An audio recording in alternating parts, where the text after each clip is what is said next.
چلیں تاریخ کے اس دور میں چلتے ہیں جب دنیا تاریکی میں ڈوبی ہوئی تھی، ایک ایسی دنیا جو شدت سے ایک روشنی کی منتظر تھی۔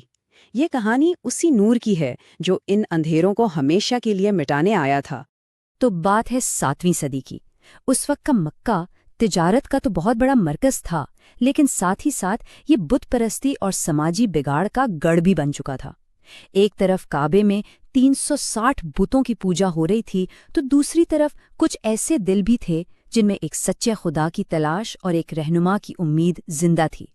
یعنی معاشرہ ظلم اور جہالت میں تو ڈوبا ہوا تھا، لیکن شاید اسی ماحول میں ایک بہت بڑی تبدیلی کی بنیاد رکھی جا رہی تھی۔ تو آئیے پہلے حصے میں اس دنیا کو قریب سے دیکھتے ہیں جو روشنی کی منتظر تھی، جہاں مکہ تجارت کا بھی مرکز تھا اور بت پرستی کا بھی۔ 360، ذرا سوچئے، یہ ان بتوں کی تعداد تھی جو کعبے کے اندر رکھے گئے تھے۔ وہی کعبہ جسے حضرت ابراہیم علیہ السلام نے صرف اور صرف ایک اللہ کی عبادت کے لیے بنایا تھا۔ ہر قبیلے نے اپنا الگ بت رکھا ہوا تھا اور شرک کا اندھیرا ہر طرف چھایا ہوا تھا۔ اور بات صرف بت پرستی تک ہی نہیں تھی، پورا سماج شراب، جوئے اور لڑائی جھگڑوں کی لپیٹ میں تھا۔ طاقتور لوگ کمزوروں کا حق کھا جاتے، غریبوں اور غلاموں کی کوئی عزت نہیں تھی، اور کچھ قبیلوں میں تو جہالت اتنی بڑھ گئی تھی کہ بیٹیوں کو بوجھ سمجھ کر زندہ دفن کر دیا جاتا تھا۔ واقعی یہ جہالت کا دور تھا۔ لیکن جیسا کہ ہوتا ہے، ہر اندھیرے میں روشنی کی کوئی نہ کوئی کرن ضرور ہوتی ہے۔ اس افراتفری کے بیچ نبی پاک صلی اللہ علیہ وسلم کے دادا حضرت عبد المطلب جیسے لوگ بھی تھے جن کا دل ان سب سے بیزار تھا۔ وہ اکثر آسمان کی طرف دیکھ کر سوچتے تھے کہ بھلا یہ پتھر کے بت خدا کیسے ہو سکتے ہیں۔ ان کا دل گواہی دیتا تھا کہ کوئی ہے جو ان سب سے بہت بڑا ہے، اور وہ اسی سچائی کے منتظر تھے۔ اب آتے ہیں دوسرے حصے کی طرف، مبارک نسب۔ یہ کہانی ہے اس مقدس نور کی جو نبی پاک صلی اللہ علیہ وآلہ وسلم کے والدین کے ذریعے اس دنیا میں منتقل ہونے والا تھا۔ نبی پاک صلی اللہ علیہ وسلم کے والد حضرت عبداللہ اپنے حسن اور نیک سیرت کی وجہ سے پورے مکہ میں جانے جاتے تھے۔ روایات میں آتا ہے کہ ان کی پیشانی پر ایک خاص قسم کا نور چمکتا تھا جو ان کے اعلیٰ کردار اور پاکیزگی کی نشانی تھا۔ اور پھر تھیں ان کی زوجہ بی بی آمنہ، وہ بھی اپنی شرافت، پاک دامنی اور بلند اخلاق میں ایک مثال تھیں۔ وہ ایک ایسے معزز قبیلے سے تعلق رکھتی تھیں جہاں حیا اور وقار کو بہت اہمیت دی جاتی تھی۔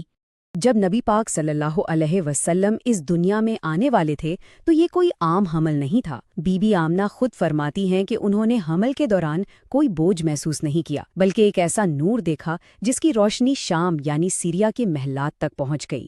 یہ اس بات کا اشارہ تھا کہ ان کے بطن میں جو ہستی ہے وہ پوری دنیا کے لیے رحمت بن کر آنے والی ہے۔ اور پھر آئی وہ رات، حصہ 3، معجزات کی رات۔ یہ صرف ایک بچے کی پیدائش نہیں تھی، بلکہ کائنات میں ایک نئے دور کا آغاز تھا، اور اس کا اعلان حیرت انگیز معجزات کی صورت میں ہوا۔ جس لمحے آپ صلی اللہ علیہ وسلم کی ولادت ہوئی، کائنات میں جیسے ہلچل مچ گئی۔ کعبے میں رکھے 360 بت خود بخود منہ کے بل گر پڑے۔ اس وقت کی سپر پاور ایران میں کسرا کے عظیم محل کے 14 برج ٹوٹ گئے، ہزاروں سال سے جلنے والی آگ کا الاؤ بجھ گیا، اور بحری ساوا کی جھیل ایک ہی رات میں خشک ہو گئی۔ یہ سب اس بات کا اعلان تھا کہ شرک کا دور ختم ہوا اور حق آ چکا ہے۔ آپ کے دادا عبد المطلب نے آپ کا نام محمد رکھا۔ اب یہ نام اس وقت عرب میں عام نہیں تھا، لیکن اس کا مطلب دیکھیے، جس کی بے حد تعریف کی گئی ہو۔ گویا یہ نام خود ایک پیشین گوئی تھی کہ یہ بچہ تمام جہانوں کے لیے قابل تعریف ہوگا۔ تو بات کرتے ہیں آپ کے بچپن کی۔ حصہ 4، صحرا میں پرورش۔ یہ آپ کی روحانی اور جسمانی نشو و کے سال تھے، جہاں ہر قدم پر رحمتیں اور معجزات ساتھ چل رہے تھے۔ جب دائے حلیمہ آپ صلی اللہ علیہ وسلم کو اپنے قبیلے لے گئیں تو ان کی زندگی جیسے بدل ہی گئی۔ ان کی کمزور سواری قافلے میں سب سے تیز ہو گئی، ان کی بکریوں نے اتنا دودھ دینا شروع کر دیا کہ سب حیران رہ گئے، اور ان کی خشک زمین پر ہریالی چھا گئی۔ یہ سب اس ننھے مہمان کی برکت تھی جسے وہ اپنے ساتھ لائیں تھیں۔ بچپن میں ایک ایسا واقعہ پیش آیا جو بہت ہی غیر معمولی تھا۔ اسے شق صدر کہتے ہیں۔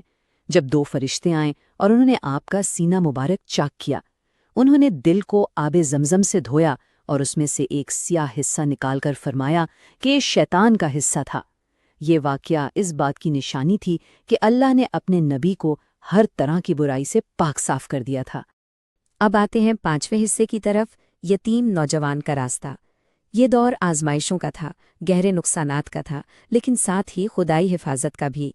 اس دور نے آپ کو بچپن ہی میں صبر اور کمزوروں کے لیے گہری ہمدردی سکھائی۔ سب سے پہلا صدمہ تو پیدائش سے بھی پہلے ملا، جب والد کا سایہ سر سے اٹھ گیا۔ حضرت عبداللہ کا انتقال آپ کی ولادت سے پہلے ہی ہو چکا تھا، اور یوں آپ دنیا میں یتیم تشریف لائے۔ پھر جب صرف 6 سال کے ہوئے تو اپنی والدہ کے ساتھ مدینہ سے واپس آتے ہوئے راستے میں بی بی آمنہ بھی اس دنیا سے رخصت ہو گئیں۔ اب والد اور والدہ دونوں کی شفقت سے محروم ہو گئے۔ والدہ کے بعد آپ اپنے دادا عبد المطلب کے سہارے میں آئے، جو آپ سے بے پناہ محبت کرتے تھے۔ لیکن صرف 2 سال بعد جب آپ 8 سال کے تھے تو دادا کا سایہ بھی سر سے اٹھ گیا اور آپ کی پرورش کی ذمہ داری آپ کے چچا ابو طالب نے سنبھالی۔ تو جیسا کہ ہم یہاں دیکھ سکتے ہیں، آپ کی ابتدائی زندگی میں کس طرح شفقت کے سائے بدلتے رہے۔